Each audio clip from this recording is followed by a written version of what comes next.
Welcome back to episode 7. Garage is a mess. There we go. All sorts of other stuff. Guess I don't know. I'm trying to fix that.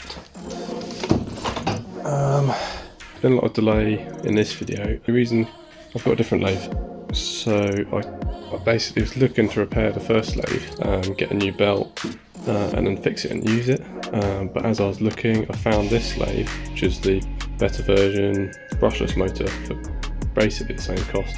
And then I've got it here now, eventually. Finally got it. Managed to sell the other one for about roughly what I paid for it, so that's good.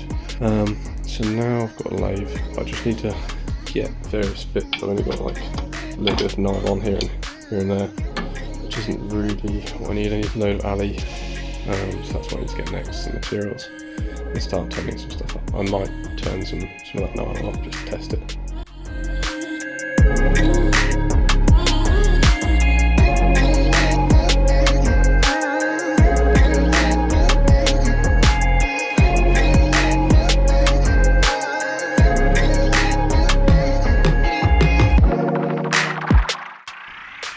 This is the jig I've got so far. I've already done some bits off camera, so this is the first attempt on heat pressing or brass inserts into the clamp. Just got to sand the top face off a bit, but all in all it looks pretty good. It's gone in quite well. It's all bolted and doweled. Got to get the inserts into this next. So these blue ones, nice dowels, and they're just threaded straight into the pot. So that's going to be the head tube mounting. And then the seat tube out. So I've just got 2 more of these clamps for the top tube to put in, and all of the inserts to sink in. And then at some point, got to get some of the bits turned up so I can start mounting the pivot point, lower mount, and lower pivot point, and then the bottom bracket down here somewhere. This one, I think.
So there you have it, the clamps are all fitted, the tubes fit well, they're all good, and the other bit of news I've got is I've got these templates made up.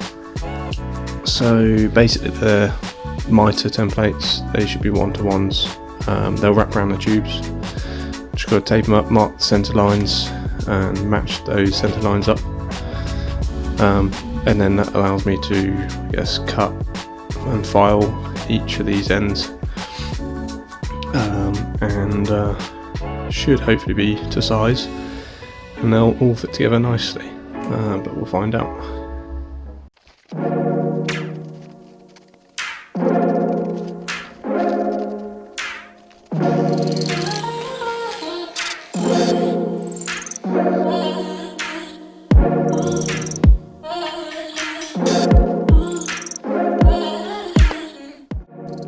Okay, now I'm going to try and wrap this round.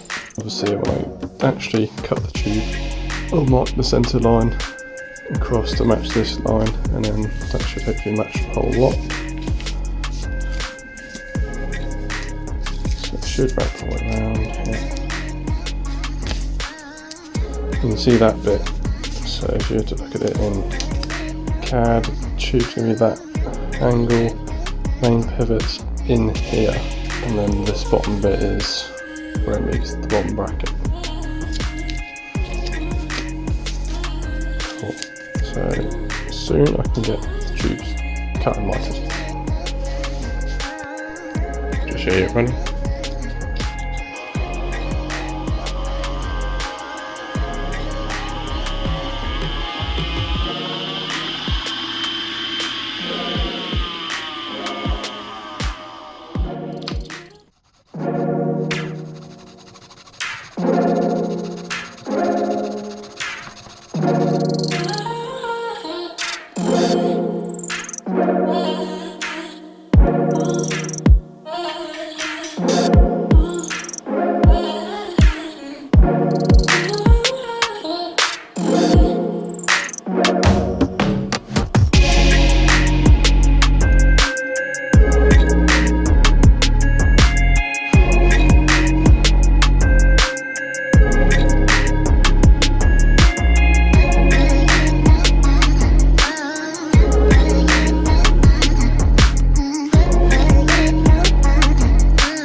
So this piece I'm going to turn down this to 8mm and that to 8mm at each end. It's going to fit in the base plate, and then sit up, and then the 8mm point here will fit through the lower shock plates. And then this bit I turned earlier, that's the spacer that sits between the plates.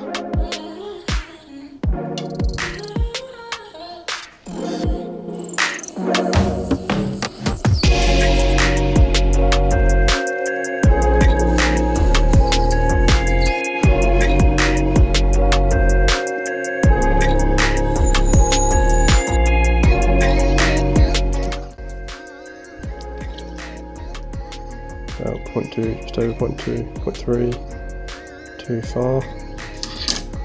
And this, well, to be fair, that can be loose, just a space of this thing, but this needs to be a bit tight around the steel bits it's going to sit into. So I might have just messed that one up. Not more, it's just a bit big. This is all I had, so it's just a bit too big really. Oh well. So I've managed to order in any rod now, it's just arrived.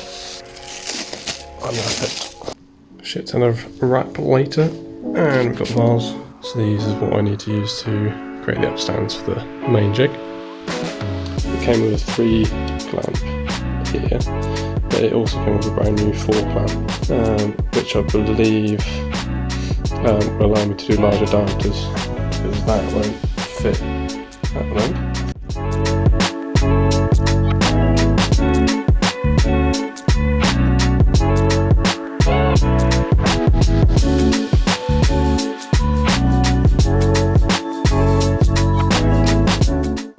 So one thing I've noticed with this, annoyingly, like the old one, you would adjust one of the clamps and it would do all 3 at once, so it keeps it central. This one seems to all be independent, which is a bit annoying. So we'll have to see how good it's going to be. A bit skeptical, don't know if this has actually worked. That looks rubbish. Okay, I might need to do some research. To end this episode, I'll just tell you a bit about the next steps I've been looking at as well in the meantime. So we've got this lower shock mount section and the upper mount, like pivot section there.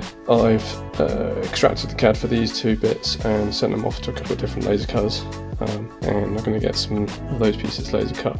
So those bits should be some of the final bits to put into the front triangle. Cheers again for watching, and see you next episode.